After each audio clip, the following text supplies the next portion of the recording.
My name is Dajon Sanders, and this is for Professor Falore's African American Experience class.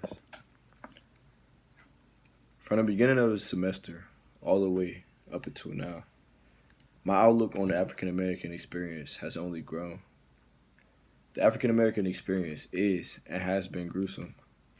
Blatant battery, and even torture that goes mostly under the radar and is treated as if it never happened, when in reality, we all know what is really going on. Should we even act as if nothing is happening ourselves, creating a low and shady feeling? This is felt by other races and is very often purposefully directed towards African American people. Though that is the case, all of the negativity and pain we have endured has benefited America in so many different ways. All of this pain and adversity has backed us into a corner, constantly hitting us without killing us, forcing us to become stronger in accordance to building an endurance to all the blows thrown at us. We take advantage of that strength, and we add it to the strength and fighting spirit that our ancestors has bestowed upon us. Through blood, sweat, and tears, we have improved this country. Excuse me. Through us continuing to thrive and attempt to maintain joy, we have created fun things for America to do. We have brought knowledge to the world through our studies, and we have brought ease through our inventions. I must emphasize that we never forget we have gotten this strength and inspiration of our traditions from our African ancestors. African Americans, with our wide range of behaviors, our upward building ideals, and are very influential as well as fun to listen to music, greatly inspire American culture. Back in older times in Africa, many of our life lessons were often given by our elders in the forms of stories, jokes, and dances, which were often performed during ceremonies for many different reasons. These ceremonies were celebrations for marriage, good fortune, and to keep away negativity. Today, we celebrate for the same reasons. Often, the entire family of both the bride and the groom comes to attend our weddings. A lot of the time, I see people celebrating every time something good happens to them. Going back to celebrating for good fortune. And throwing big parties to have people come and celebrate their success with them. Nowadays, we often get together and praise our God in this house of worship, in His house of worship, in order to keep away negativity. As a people, we thought it necessary to hold on to these priceless teachings because it has served as the only link to our African history, not even fully realizing that it was the case. African American culture is both part of and separate from American culture. African Americans have contributed to literature,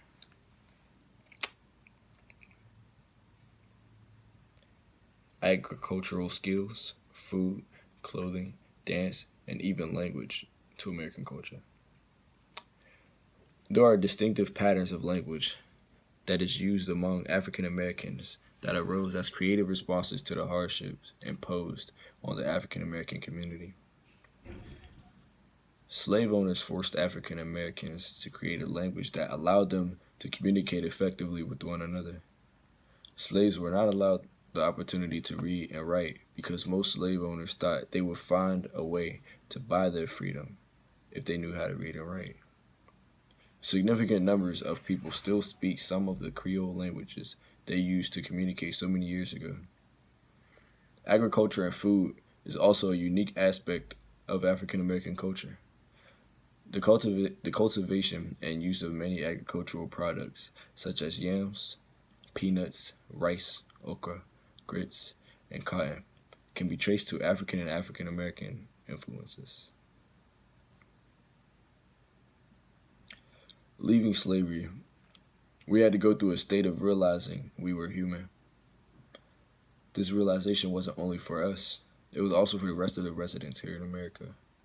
On an even larger scale, it was a realization for the entire world. This realization was important for the fact that we could now be treated as such. Though that was the expectation, we were criticized for being seen as almost equal to human. Almost equal to human. It was just not the reality. In this time period, we had Jim Crow laws, whites only signs, and a very active and violent KKK. If you are black, you are very fortunate to not have been born in that time period.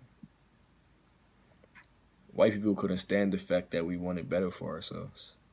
None of this stopped us from wanting more, and so still, we come out on top, surviving through all of that, which is no longer here.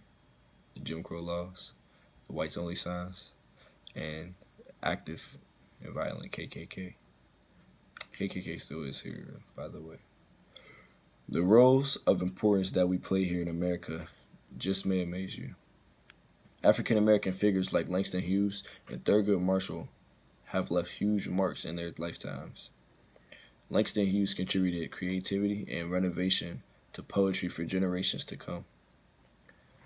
Hughes jump-started the Harlem Renaissance and has even sparked more waves for rebellious movements of African American oppression. Thurgood Marshall contributed to law, being an American lawyer who served as Associate Justice of the Supreme Court of the United States. Marshall was the court's 96th justice and his first African American justice. We as a people have been in universities, historically black ones that is, since 1870. We have just been pushing for the top because of all the pressure pushing us the opposite way. My mama taught me, if somebody push you, push them back. When you look at the stats, America is in the debt to African American people.